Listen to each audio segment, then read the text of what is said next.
Саламатсыңарбы балдар. Кыргыз тили сабагын баштайбыз. 35-ші сабак. 35-й урок. Азык-түлүк дүкөнүндө. Продовольственном магазине. Биринчи көнүгүү. Сүйлөмдөрдү окугула. Прочитайте предложение. Азыктар. Записываем слова, новые слова. Продукты питания. Азык-түлүк, продуктовый. Теперь предложение читаем. Дүкөндө нан азыктары сатылат. В магазине сатылат. Глагол в кыргызском языке, в кыргызском предложении уходит на последнее место. Продаются хлебные продукты. Дүкөндө сүт азыктары сатылат. В магазине продаются молочные продукты. Дүкөндө эт азыктары сатылат. В магазине продаются мясные продукты. Дүкөндө суусундуктар сатылат. В магазине продаются напитки. Обратите внимание, что в кыргызском языке глагол идет в конце предложения. В русском языке идет после подлежащего, да? Вот, сразу же идет, продается. Экинчи көнүгүү. Самостоятельная работа. Сүрөттөгү сөздөрдү кайталагыла. Суроолорго жооп бергиле. Повторите слова картинок. Ответьте на вопросы. Нан, хлеб, суусундуктар, напитки, сүт азыктары, молочные изделия, эт азыктары, мясные продукты.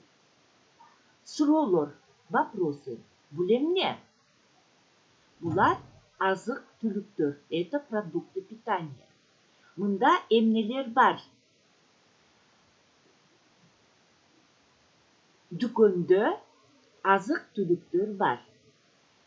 Үчүнчү суроо. Дүкөндөн эмне сатып аласыңар? Дүкөндөн сүт, нан, суусундуктар, сүт азыктары, эт азыктары сатып алабыз.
Үчүнчү көнүгүү.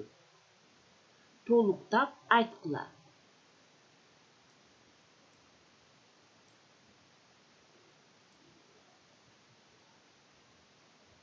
Нан. Здесь дана таблица, и вы должны написать. Вот здесь вот нан, хлебные изделия, кара нан, черный хлеб. Эт азыктары. Вот в этом столбике вы должны написать мясные изделия или продукты из мяса. Жылкынын эти, уйдун эти, койдун эти и так далее. Сүт азыктары, молочные изделия.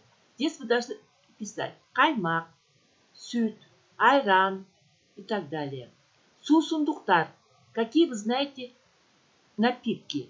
Максим, шире и так далее. Это самостоятельная работа. Dördüncü könügü. Письменная работа. Которгула. Здесь, видите, ручка нарисована. Значит, перевести надо с русского языка на кыргызский язык. Вот магазин, был дүкөн. Второе предложение. Здесь продаются продукты питания. Бұл жақта азық-түліктер сатылат. Третье предложение. Я покупаю хлебные, молочные изделия и напитки. Мен нан, süt, жана сусындықтарды сатып алам. Четвертое предложение. Мне нравится этот магазин. Мага бұл дүкөн жагат. Бешинчи көнүгү. Читаем. Окугула. Тексти окугула. Суроолорго жооп бергиле. Сөздүккө жазгыла. Керектүү, нужное, необходимое. Бөлүмү, отдел. Текст азык түлүк дүкөнүндө. Продовольственном магазине. Биздин үйдүн жанында азык түлүк дүкөнү бар. Возле нашего магазина, возле нашего дома есть продовольственный магазин. Мында ар кандай керектүү азыктар сатылат. Здесь продаются разные нужные продукты питания. Нандын түрлөрү, таттуу токочтор, торттор сатылат. Разные хлебные изделия. Сладкие хлеба, торты. Эт азыктары бөлүмүндө уйдун, койдун, тооктун эттери бар. В мясном отделе есть говяжье мясо, баранье мясо и куриное мясо. Суусундук саткан бөлүмүндө минералдык суулар жана ширелер сатылат. В отделе напитков продают минеральную воду и соки. Бул дүкөндө кишилер көп келет. Много людей приходит в этот магазин. Суроолорго жооп бергиле. Здесь вот надо будет ответить на вопросы. По тексту ответите на вопросы. Алтынчы.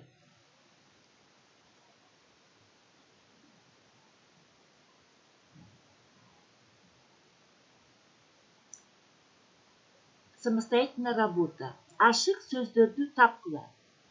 Найдите лишнее слово. Здесь вы сами. Вот, допустим, первое. Нан, токоч, торт, шире и каранан. Значит, здесь везде идет нан. Какое здесь лишнее слово? Шире, уже понятно, и так далее. Жетинчи көнүгү. Письменная работа. Диалогту жооптор менен толуктагыла. Значит, этот диалог надо будет дополнить ответами.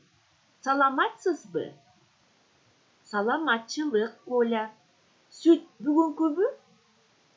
Здесь идет, видите, диалог в магазине.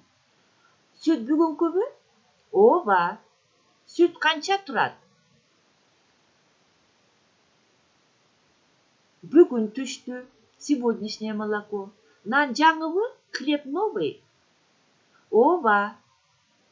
Да. Канча сом төлөйм? 100 сом төлөйсүң. Балдар, үй тапшырмак. Ушул диалогту 7-чи көнүгүнү үйдөн аткарып келесиңер. Саламатта калгыла. Желаю вам удачи и успехов в изучении кыргызского языка.